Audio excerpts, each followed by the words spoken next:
Hello again from backstage at Rockfest 2022. I'm Lou Brutus. My close personal friends, Nothing More, join me right now. Good to see you, lads. How are you? Good. Doing good. You know, in true rock and roll fashion, people think we're back here partying or there's strippers and hookers. What we're actually doing right now is looking at all the autographs on the wall and the giant silver paint pen penis drawn by SP21. And we were finally told it was who? Steel Panther, I believe. No surprise there. We should have guessed that. No, not at all. No surprise. So how you guys been holding up? You brought the rain with you. Each time you come to Rockfest, I knew you must have arrived this morning with the thunderstorms. But other than that, how you holding up? Holding up good, man. We just flew in from LA. We shot 2 music videos, so we're all, we've done fake practicing basically for the show, lip syncing, and now we're ready to play a real show. So, you know, how is it feeling with the new tunes? Spirits is due out in October. You're breaking in a couple of songs, I think, live. How are they feeling so far? Incredible, actually. Been some of the best in the set. People are going nuts. It's feeling really good live. Yeah, I don't know. All good things. Y'all have anything to say about it? Pumped. And again, you got to be chomping at the bit for these songs because you've had them for a little while now. Yeah. Due to the recent unpleasantness. I think half of it's just us, feeling like animals in a cage and wanting to finally play something new. Because it's been so many years. We've been touring on the last 2 albums, so it's nice to bust out the new stuff. One quick question, too. I'm an avid poster collector. You guys have done some awesome autographed posters you sell at merch. Are you going to do those again these rounds? That's a good question for someone other than me. Are we? Yeah. I imagine we will. Buy our shit. Well, there you have it. Buy our shit. I assume we will. Yeah. Great to see you guys and have a great set here at Rockfest this year. Yeah. Thanks for having us. Nothing More. Spirits due back in October. Ow! Hey, I'm Lou Brutus one more time from backstage at Rockfest in Cadott, Wisconsin. AJ of Fire from the Gods joins me now. You had a hell of a set today. Did I? Nah, it was awesome, man. Thank you guys so much, Lou. It was cool. We were glad to be back. Crowd loved it. It was sick, man. We had some fun. We will talk more music stuff in just a moment, but from your accent, folks know that you grew up in the UK. Yeah. And is there some way you can let us Americans understand what true sporting rivalries are? Because Yankees, Red Sox, like there's hatred there, and I get that. But it's nothing like the soccer clubs over in Europe. There's some different sort of human hatred there. Explain that to me if you can. A lot of people talk about there's this obsession with like football and rivalries and derby days and kind of like the hooliganism and the football violence and stuff like that. And it's real. I mean, it's tribal. You know what I'm saying? There's a lot that goes into it. And if you want to get deep, you can talk about the Celtic Rangers rivalry, which is, split politically, and religion comes into play because there's a whole Protestant and Catholic element to this whole thing. And then you've got like local rivalries, like I'm an Arsenal supporter, and then you've got a man in here who's a Tottenham supporter. How could you put me in a room with a Spurs man? But still, what do we think of Tottenham? You know what I mean? But it's mad, and I love football, and it's becoming a huge thing here in the States. I was born in America, so, I definitely support, like, the growth of the game, but there's still nothing compared to what we've dealt with in the UK. And, like, in the 90s when I lived there, there was madness when it came to football. And, I was telling you guys a story. We just played with Daughtry in London, and you could probably, where we played was Islington Assembly, and that's probably as local as you can probably get for Arsenal. So as an Arsenal supporter, I'm like, I'm going to put on my Arsenal shirt. And I did at the last song of the set, and I got booed. So I'm thinking that Daughtry fans are Tottenham fans, to be fair. But it was funny. I had family in the room. I had friends in the room who are Arsenal supporters as well. And they were all looking around shocked, like, how could this be? Like, what's happening? But it's mad, So, big up football, big up World Cup's coming up, big up to the boys and Uncle Sam's Army and that. We're back in the U.S. heavy. They're in the same group as England, so it's a crazy group for me. Thank God Jamaica's not in the group, because then I'd just be all over the place. But It's going to be a good one, man. But big up, man. Thanks, Lou. I'm glad you let me do that, man. You know, I knew you were going to get fired up with the answer. I didn't think you were going to get quite that fired up. So, yeah. I never get to talk about this kind of shit. Now, tell me about how you see different audiences from state to state in the U.S., country to country, North America, over to Europe, and how audiences can change the same way that they do from soccer stadium to soccer stadium, because different places have different vibes. You know, that's a great question, dude, because we just got back from Europe and we did a month. We did the big European festivals, and then we just come back and done a festival here in the States. So there's definitely a huge difference. I mean, here, you know, we are metal in America, right? I mean, there's a whole dispute about, you know, the British wave of heavy metal and American wave of heavy metal and all that other shit. But we love our rock and our metal here. And I think just like with football, we're a bit tribal with it. You know, we know what bands we love. We know what bands we want to support. So sometimes the crowd can be a little split. Whereas what I found in Europe for the European tours, not the clubs, because we did do a club tour right before COVID that was really cool, but there were people there to see us specifically, right?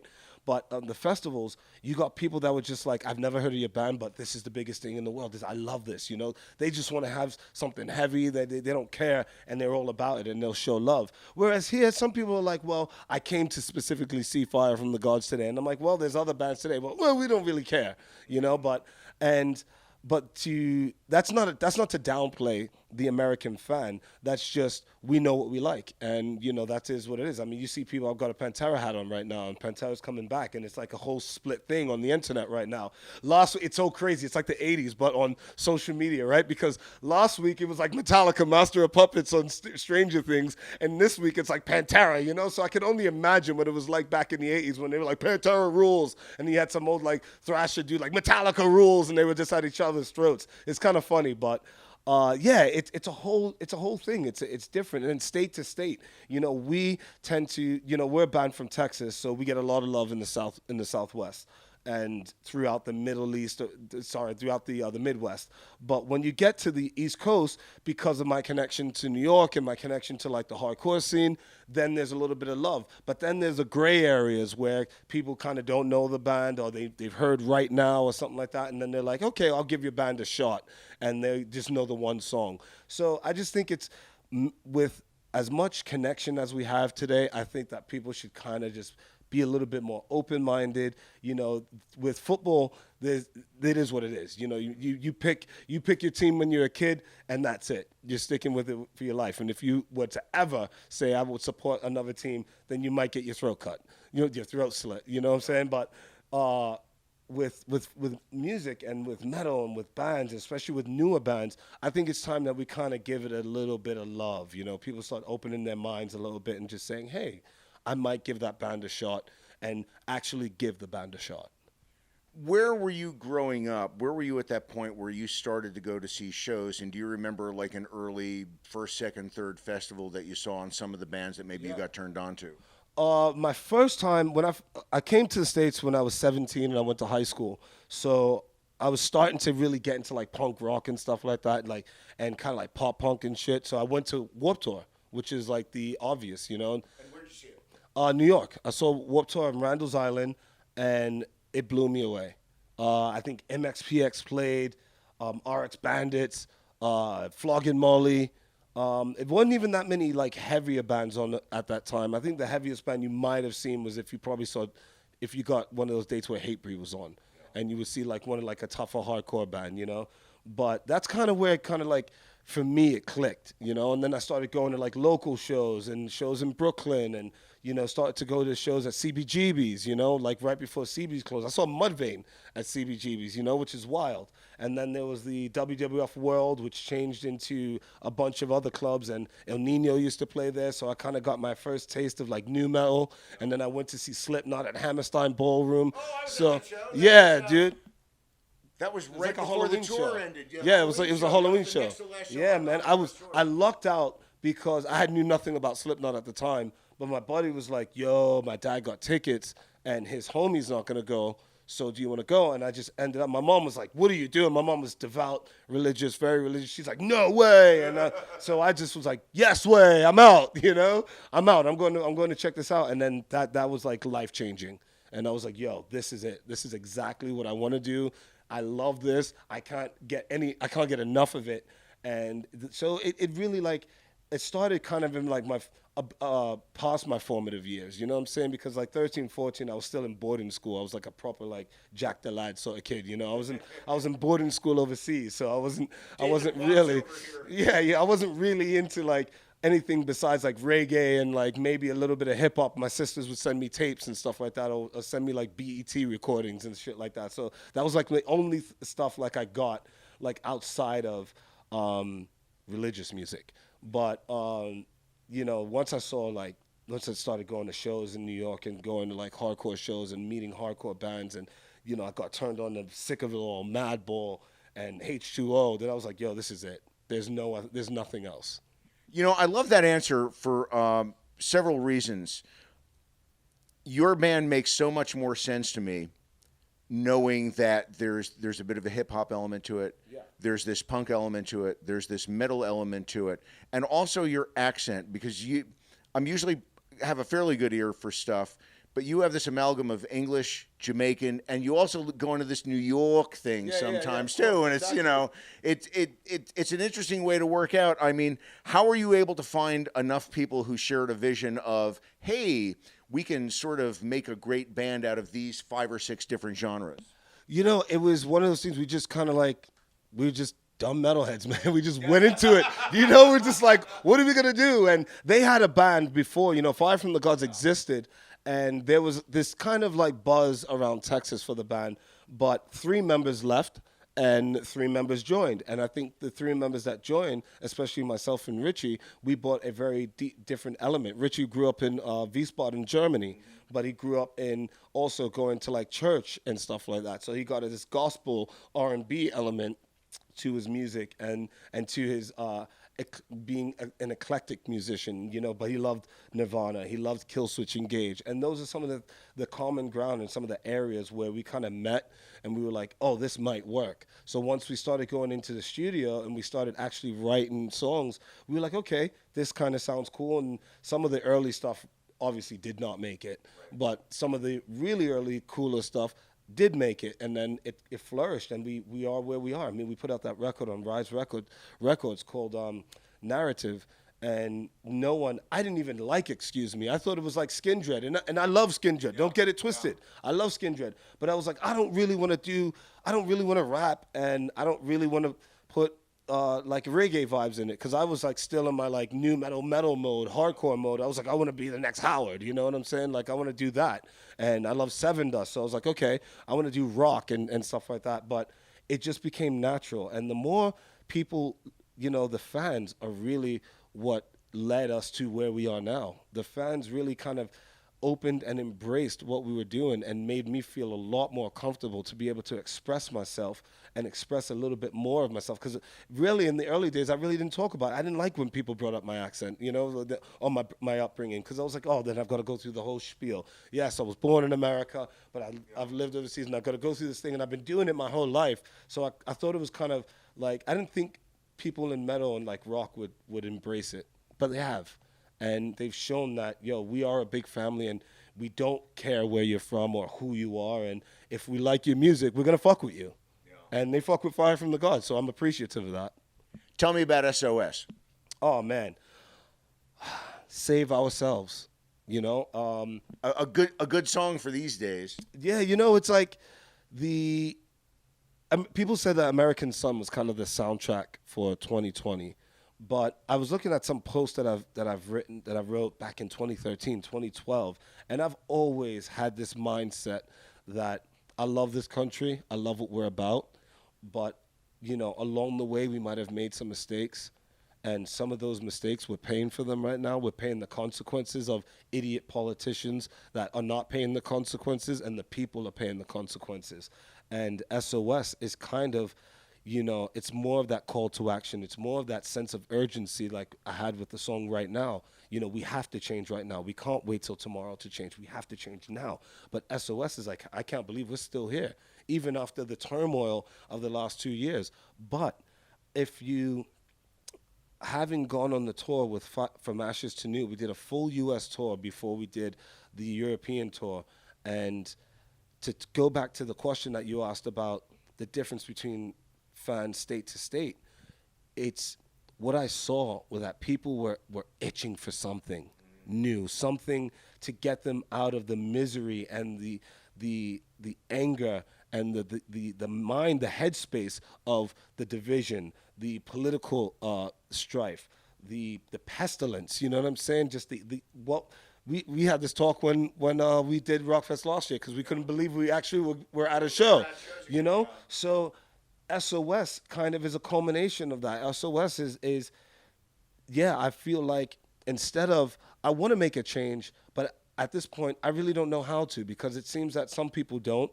And the most important part is that we look to people who are supposed to be our leaders. We look to people who are supposed to be educated and have some of the answers, or at least have some of the right words to help us steer ourselves in the right direction. But in actuality, no one does. So we're at this point where, it feels like the sky is falling down around me. It feels like there's no escape. It feels like there's no security. And, I made this point in the song where I say, my America died on 9/11. I witnessed 9/11. That's when, I went to high school, and I went to high school in New York City. So I saw it happening, and I saw when people united and clicked, and everyone was joined against this one enemy, so to speak. But that devolved into 20 years of bullshit war and economic turmoil. And that trickled down to where we are, which is like social decay. And so I feel like our country, I feel like our society and our civilization and everything we stand for in this country is starting to deteriorate. So I figured, maybe I need to say something about it. Amazing words and an amazing song, and I know you'll have it in the set with Five Finger Death Punch as that thing gets going a little bit later this year, and I can't wait to see you again, and I hope you had a great day today. I did, Lou. Thank you guys so much. I love you guys on HardDrive, man. Big up. Keep supporting Fire from the Gods. We're out here. Fire from the Gods backstage, Rockfest 2022. Well, the highlight of any concert year is seeing Mudvayne, and Chad Gray joins me now. It's so good to see you again. How are you? It's so good to be here. We're so excited. We were talking like a couple of old guys about the days like in 2000 where Mudvayne was joined at the hip with Slipknot, and I saw dozens of those shows around the world. What do you remember from back in those days when you were still just you were all kids? Fresh out of the studio, right on the road with Slipknot, 7 months, 3 different tours. We were the opening act. 6 on, 1 off, 6 on, 1 off. Like, my voice had never been through that kind of abuse before. And it was crazy. It was such a great learning experience, and those guys have been such great mentors to us and just always been super rad. We love them very much. And those times were great, man. Yeah, absolutely. Now let's flash ahead to now when you guys finally get back together in a rehearsal studio someplace. Did it fall right together again for you? They're tricky songs, man. Yeah, really that's tricky just it. songs, So my thing was, my biggest thing was the breathing. Like, the breathing was hard for me, not just even the singing part, but just like the way that I breathe. And so that was a process. But yeah, I mean, it's been a lot of us together. It's been a lot of us doing our own personal practice and rehearsing at home. Or whatever, but it's just so great to step in a room with these guys again, and just rip it the fuck up. We have so much fun doing what we do, man, and we're so appreciative of the opportunity that we have to come back and play for the Mudvayne youth. There is a Mudvayne youth, man. I look out there over the last couple of shows and the festivals, and there's just a lot of young people. They're probably, still shitting in their pants the last time Mudvayne played, you know what I mean? So thank you guys for coming, and we appreciate all of our longtime fans' support, man. It's so great. You guys have been so patient. Thank The you. band will be up in just a minute. One last quick question, if I may. What's the next 6 months to a year looking like? And is there, the obvious question is, you guys going to get into a studio, and what's happening? I mean, we've talked about it. We've started like doing a little bit of file sharing, just very preliminary stuff. But we're just right now we're just focused on just playing the best show we can play today, and then we'll see what rolls after that. But we're really excited about the Zombie tour, man.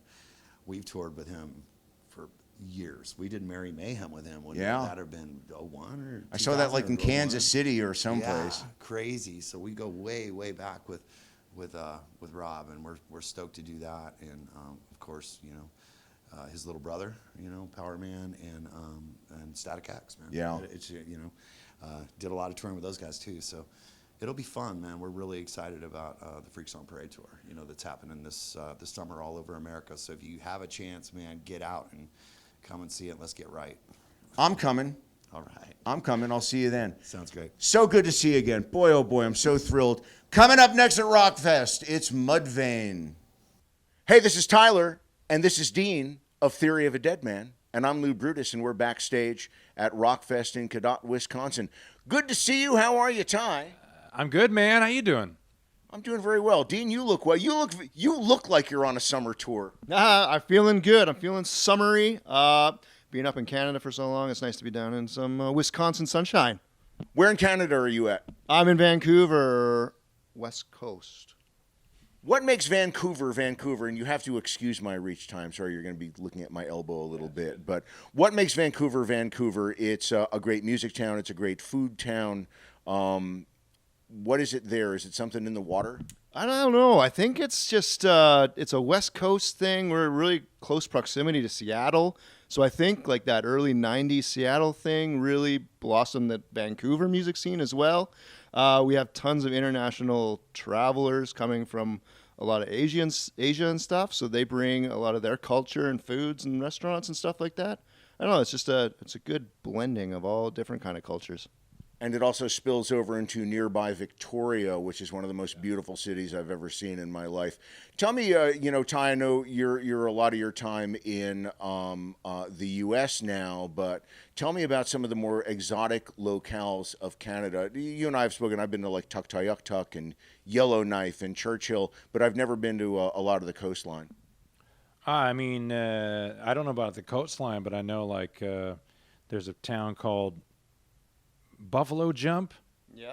What's the one that's like It's head smashed in. head smashed in? Canada has some great. We just played a show in a place called Newfoundland. It's actually spelled Newfoundland, all one word, as if like, what should we call this place? It's like, I don't know. Newfoundland? Yeah, but you can't say That sounds stupid. Say it really fast. Newfoundland. Yeah, I don't know. But Dean's got a place, a little summer place that he goes up the West Coast. Where's that? Yeah, up Sunshine Coast, just up north of Seashelt. It's all these beautiful little harbors right on the ocean. Yeah, it's gorgeous. Go paddleboarding amongst the seals. Plus, Newfoundland has those awesome big black webbed pawed dogs up there. That's right, the Newfie dogs. Yeah. Now then, I know you guys are working on new music. I think at this point there's nothing that you can specifically talk about, but be as specific as you can. Oh, well, we did it in Sweden, most of it in Sweden. Our producer purchased, with some other dudes, the old ABBA studio, Atlantis, which is one of the most amazing studios in the world. That's where they have these like echo chambers where they actually they got a plug-in for it, some amazing plugins, so you can use their reverb chambers or something. And then we did the rest in London. It's a much more aggressive record than the last couple. It's going to sound a lot like probably our Scars and Souvenirs album, I would say. So we are super excited for everyone to hear it. Was it a conscious effort to go in there and be heavier and louder, or was it just the way it evolved? A bit of both. The label was kind of like, we want a heavier record, we want a more rock record, and it was kind of like, okay, you want one, okay, fine, and that was kind of how we went in, and we surprised the hell out of everybody. Like we had a couple label people, like the Swedish rep was there, ironically from Australia. Yeah. And The Australian Swede. yeah, and he came in and we played him some tracks, and he was just like, oh my, and he was just like, that one's a corker. That one's a corker. So they call something, I guess it's just a smash. Like, that's a corker. Yeah, when we played it for, it was just like, they're very surprised, so it's good. So besides the sort of physical sound of the record being heavier, what about lyrical content? Because, you guys the last couple records have taken some more serious turns than you had before. It's still there. You get to that point in your life where you start looking back more than you start looking forward. So it's still some cathartic issues there. But, I think some fan asked us the other day, we did some questions, and they asked if there would be some tongue-in-cheek songs on this record. A little bit, not so much, though. But there's, I think, one or two or some more Theory-esque fun songs, which we haven't done in a while, too. Dean, what's the roundabout calendar for this thing? Well, we're hopefully going to have a new single in the fall and hopefully an early 23 release. And then world domination. We're going to hit the road and, take over the world. Serious question. You're in that Swedish studio. Did you get a hankering to get into one of those rooms and start going, take a chance, take a chance, take a chance? Did you try any of those ABBA vocals? Dude, there's a connection. The guy. Great records. I'm not knocking it. He, who was it? Benny came by the studio. The one of the members of ABBA came by. Yeah. And then we actually, a friend of ours who was actually one of the owners of the studio, he actually is also a owner or something to do with this ABBA experience. What's it called? ABBA. Yeah. You know what I'm talking about? I know what you're talking about. Yeah. Do you want to describe what it is? Because I was going to bring it up next. But if you want to describe it and so folks who are watching and listening can understand. ABBA Voyage. It's this thing where they built. It cost $140 million. They built this arena in London. It's one of a kind. And you watch this ABBA show, and they come on stage, and all of it is fake. It's all like these avatars, and they're all holograms, and they're all young. And they have a live band, like 11-piece band or something live. It's phenomenal. It's one of the most amazing things I've ever seen. And you're going to start seeing, I'm telling you right now, you're going to start seeing other bands start doing it. Yeah. I bet Led Zeppelin, I bet you there's going to be the Beatles will probably do one. It's insane, the technology they have now. And again, sorry, I was just going to say the whole show is a three-dimensional experience. It goes 360 degrees.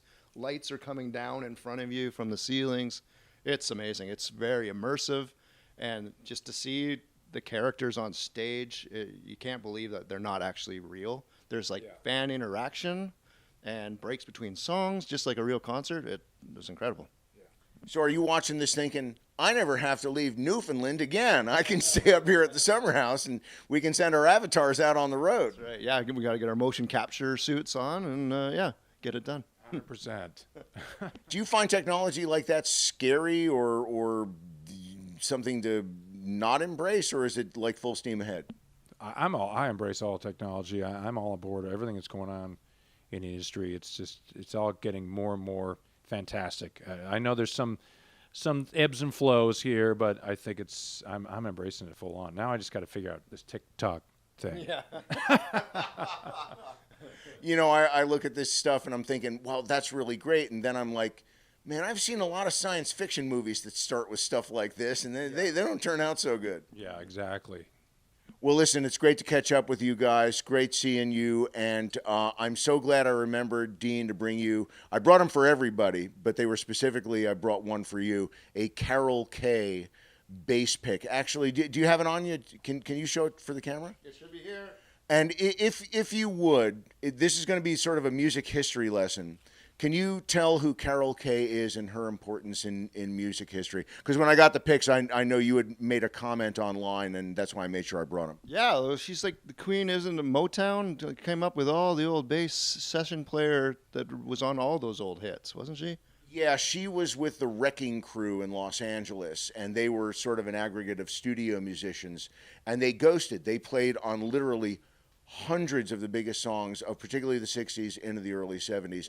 And there were dozens of them that were sort of in this musical group, but she was the primary bass player, and she played on Good Vibrations and Wichita Lineman and stuff from the Mothers of Invention and Sonny and Cher and Simon and Garfunkel and the Beach Boy. And it's just, There's a Wrecking Crew documentary that you have to see. You have to see it. It's just one of the most insane things ever. You won't believe everything they're on. So you got a little bit of a music history in there. And I've already made sure I've seen your guitar techs, and I've already stolen all of your picks back as a thank you. So great to see you, Ty. Good to see you, man, as always. Dean, good to see you, man. Thank you, Lou. It's great to see you too. We're backstage, Rockfest, Cadott, Wisconsin, talking Carol Kay and Theory of a Deadman. Hello again from backstage at Rockfest 2022. I'm Lou Brutus, and not to sound like a rat, but I firmly believe that the Wisconsin State Police should place this gentleman to my left, your right, and his band under arrest later for stealing the show. Johannes Eckerstrom of Avatar. I stole that joke from you on stage. Oh, yeah. I was told by my wife I should be more humble and check the billing first, so make sure that it holds up. She's a good critic. Good to see you. It's for the wonderful to see first you time as well. today. I know. We haven't seen each other at all today doing other things. So how's everybody holding up? Do we really care? Yes, we do. No, actually. yeah, they're fine. They're good. They're they're all napping. They've been changed and cleaned and bathed and all ready to be let out of their cages in time for the show. And no Hawaiian shirts tonight. I was half No, hoping for like Hawaiian shirts. thanks to the amazing wonders of a flight, we only got this like 48 hours late, which is Very good. great. My bag is still gone. What's that? My bag is still gone. Oh no. Yeah. They did deliver it to a hotel in your neighboring country at the time. I'm here now. It's in Toronto. Yeah. Congratulations. Well, Is it in exactly. Toronto? It was Is it Toronto. really in We Toronto? landed in Toronto. Yeah. We gave the hotel address, but then also gave an explanation, itinerary. We're going to be here and here and here and here and here. So they didn't leave France for a week. And then they called us, I'm a tour manager, like, I'm here. Where's here? Canada. While we were in Pittsburgh. So, yeah. Wow. You want to smell my underwear? Always. You want to listen how crunchy they are? Actually, I think I already can. It's They used to be gray. so. Wow, that went strangely for a moment. You guys, and I know you can't go real deep into it, but you're working on new music, and it's kind of sort of done. But give me a small update on what's happening. It's been recorded. It's being mixed and argued over as they should be. And I guess the catchphrase at this point to make you people really excited about it is this music will make you see the devil and it will make you dance. A perfect note to leave on. Branding, Johannes from hinting. Avatar. Easter eggs. Backstage at Rockfest 2022 in Smell-O-Vision. We're dog people. We like sniffing We each are other. dog people. Yeah.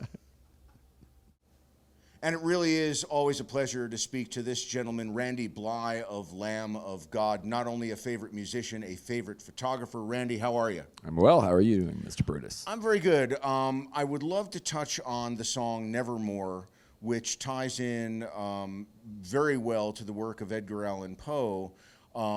And it ties into the fact that you guys are from Richmond, have always represented the area well, and it is just a wonderful symbiotic relationship between you, Poe, the song, and everything. Tell me about it.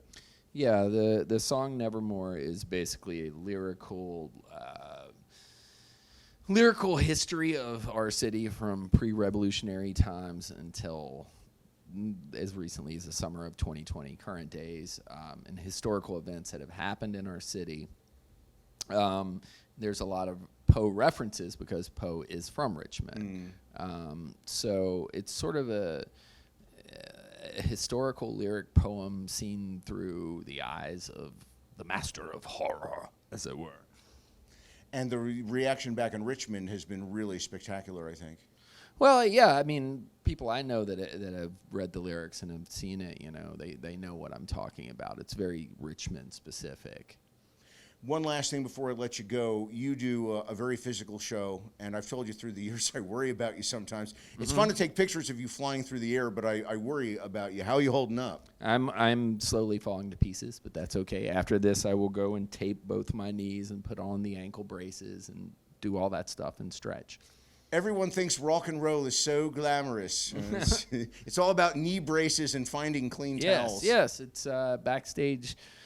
People think it's all like strippers and partying and stuff. It basically just sounds like a retirement home at bedtime. Like, ugh, The smell of ointment in the air. That's right. The The smell of Bengay and disappointment.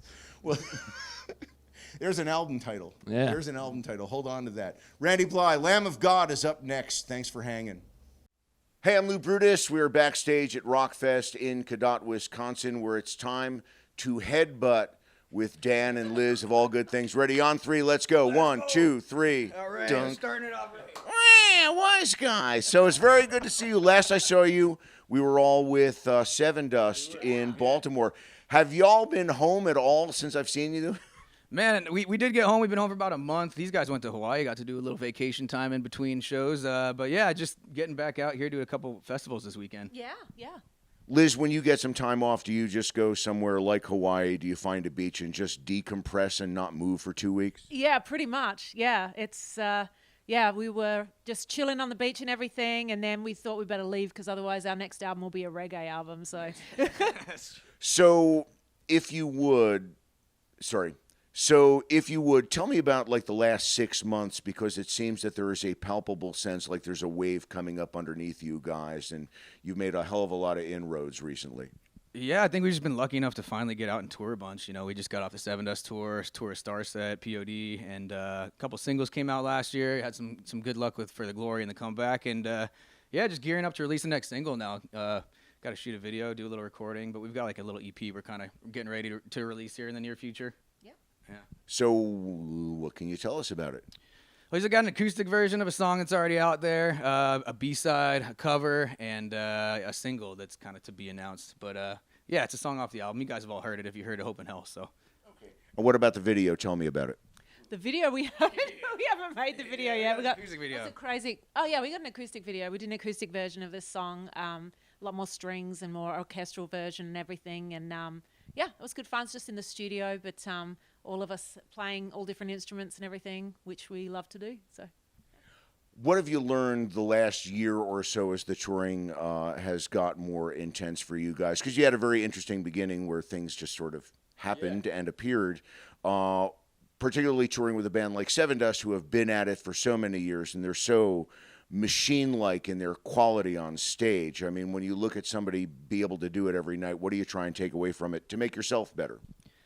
Oh, man, there's so much. You know, LJ's a huge inspiration since I was a kid, so just kind of being able to watch him every night. I mean, the hardest thing about that tour was I would get done playing, and I'd have to watch every set of Seven Dust just because I'm such a fan, so I'd be singing along trying to not to blow my voice out. But, just watching all those guys and Morgan and just, they're just vets, man. And then bands like Starset who are just so, advanced as far as their show goes and the production with the lighting and the screens. It's just kind of, you can learn from so many of these bands we've been out with. It's just been kind of like a learning experience every show we're doing. It's been a lot of fun.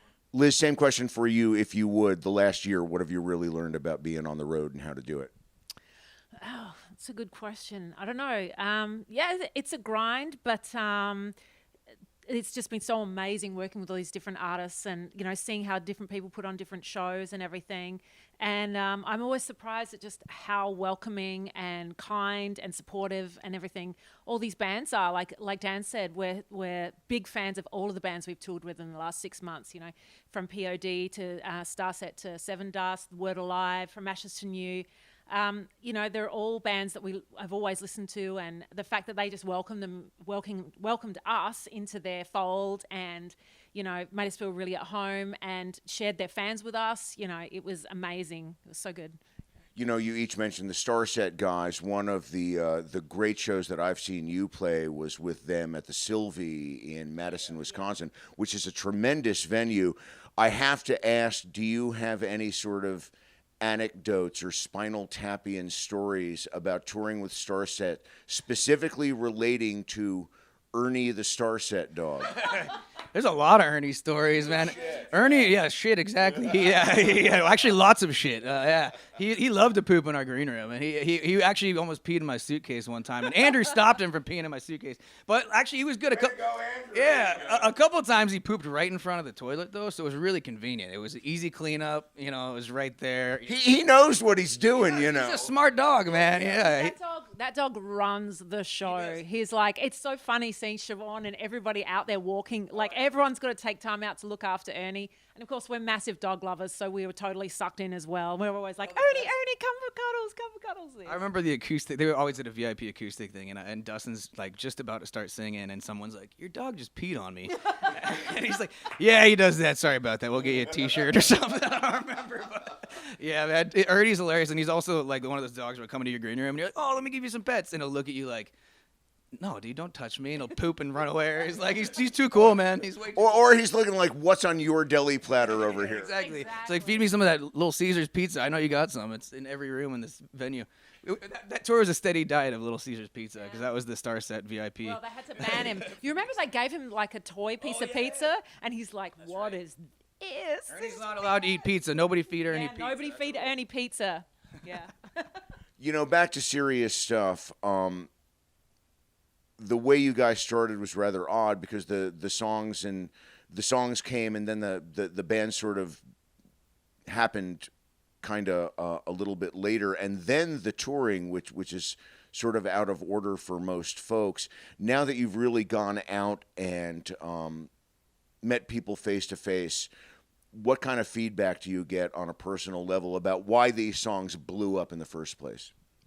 Well, I think first off, it's kind of interesting because the people that don't know us generally watch the whole set, and the last song we play is the single For the Glory, and they kind of look at each other and like, holy crap, I know this band. Now I like recognize them. We're going to give them the energy. That, but a lot of the people just say that it translates live better than it does on the record. I keep hearing like, you guys are better live than you are on the record, which is like a strange backhanded kind of compliment. You're like, does that mean the record sucks, or like, are we just that much better live? So no, it's been really cool, man. A lot of people singing along on these tours, and I was kind of like building a little bit, and I think these songs kind of all are meant to be in front of big crowds, and that kind of brings the energy level up, everything. So it's been a lot of fun to kind of test out different songs from the new record too on these new crowds.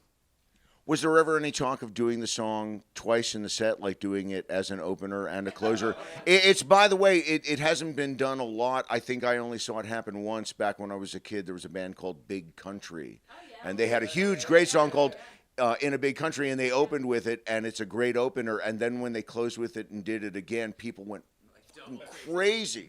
That's amazing. I mean, I want to open with For the Glory and just kind of get it over, just so people are like, oh, we do know this band. Like from the beginning, they can just be like, oh, okay, we can watch them and not judge them the entire set. Yeah. No, so it's I think what's crazy is a lot of people actually do know us and they don't realize, because you know, we've been making music for film and television and movies and video games and everything for ages, and a lot of people have found our music on like workout playlists and like military support playlists, and so a lot of people come up and say, hey, I heard your song, you know, I've been working out to your song for 4 years. I didn't realize that it was you guys. So yeah, they find us in all different ways, and it's really cool to finally connect with those people like in the flesh and meet these people that have been listening to our songs for years and we didn't even know. So yeah. Yeah, Dan, that takes me back to our very first conversation, which was over the telephone, and we talked about your background with you and the group about this music that you created for films and games and everything.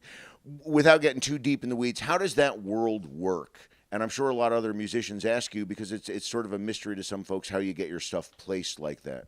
Yeah, I mean, a lot of people think that you're writing for specific like games or movies or whatever, but honestly, we just wrote a bunch of songs we liked. We just wanted to get in and write some hard rock stuff that we had fun doing and not overthink any part of the process. So that was the beginning of the band, was just, hey, let's get in the studio, bash out some fun hard rock stuff that we all kind of grew up doing, and and that just kind of went online. It basically goes into a library, and people can take it and place it kind of wherever they want, and I think it kind of gravitates towards the more epic movies and sporting events and video game kind of stuff, which kind of exposes us to all the right people, and the gaming world and the anime world is kind of all into it too. So it's kind of crazy. We don't really know where it ends up, and you kind of just be watching TV one day and hear your song, and it'll take you about 20 seconds to be like, wait, is that For the Glory? What is it? Some song you've written over the last 10 years. So, it's just kind of a fun surprise when you can stumble on your music while you're watching TV or radio or a movie or whatever. So, yeah. And now you're worth billions of dollars. Oh, yeah, something like that. I think. Yeah, yes. Hello to our friends at the IRS. That's a joke. So, to wrap up, tell me about the rest of the year into early 2023. Yeah, man, this weekend we've been looking forward to this for a long time. We've been wanting to play this festival for a while. Just came from Grand Rapids yesterday, Upheaval. So this weekend's been epic. Next weekend I'm going back to my hometown. We're playing a hometown show in Helena, Montana at Lewis and Clark Brewery. The next weekend we are in Jackpot, Nevada, Edge Fest. Yep. And then we got about a month off before we're going out with Theory of a Deadman in Theory of a Deadman September. October. and Louder Than Life Louder Than Life's festival. coming up. Yeah, Yeah. we're super excited to play that. So, Yeah. and we saw Theory. We caught up with Theory yesterday. They played yesterday with us, and yeah, we're so super psyched about hanging out with them and playing. Yeah. Yeah, they're all hockey nuts and beer fans, I think. So I think we'll get along pretty well. I think we'll get along just fine. Yeah. There's an entire nation of those people north of here. You're from Montana. You know all about that. So, well, listen, Liz, Dan, always great to see you. Glad to catch up. Safe travels. I will see you again soon. All good things backstage at Rockfest in Cadott, Wisconsin. And so we come to the end of Rockfest 2022. We've saved the best for last. Zachy Myers from Shinedown is my guest. It's so good to see you. I'm the last one. This is it. I feel special. You're it. You know what? I know you guys went in with very high hopes and expectations for Planet Zero, but I think they're even kind of off the scale for what your dreams were. Yeah, I think you hope for anything great, and then when it breaks records and it's the first album to ever be a number one on all four, it's just like, I always tell people it feels like Monopoly money. It really does. You've known us for our whole career, so it's like we've never gotten an ego about it. It's just do the work and hope the work pays off. I think it's paid off very well. One of the things about the record, though, is it is such a great encapsulation of what's happening in the world. I don't know whether it's good or bad that people are keying so strong into the lyrical message. I know what you're thinking. I was thinking the same thing. You know what I think it is? I think it's no matter what side you're on, what color tie you wear, it was things that needed to be said about the last 2 years. And we're not a political band. We're not really even a social commentary band. But you couldn't watch the world change to the degree it was changing and not say something. You had to say something. And that, we would have just felt, I think we would have felt disingenuous if we didn't comment on it, How are the shows feeling now? Because between Shinedown and Smith and Myers, you were one of the very few artists to continually work and do live shows through the pandemic. Those drive-in shows were amazing. Yeah. How do the crowds feel now that it seems to have gotten a little looser? Feels like the 70s. Other than the phones. I just feel like people were so happy to be let out of their houses and go to a rock show again. Yeah. I don't think people realize, people who are not in our what we do, realize what this community meant to a lot of people. So when they got to get back in there and like all these people here tonight, I'm waving at everyone, they get to feel that again. And I think it's very important. So it feels like, old school rock shows before they, pre-cell phone rock, even though everyone's still holding their cell phone up. It still it feels like that. It has that energy, you know, and I like that. I was a big fan of that. The nights are getting warmer. It won't be long until summer comes. Now that the boys are here again. Zachy from Shinedown, congratulations on everything. Thank you very much. I'm so happy and proud Thank for you very guys. much. You have always been a big supporter and a person who has pushed us forever, and we very much appreciate that. Well, I appreciate it that you appreciate it, and I love you guys, and I'm just really, really happy for you. I really am. You've certainly earned it. So Shinedown is next at Rockfest. Thank you all for coming out and supporting live music. Let's go.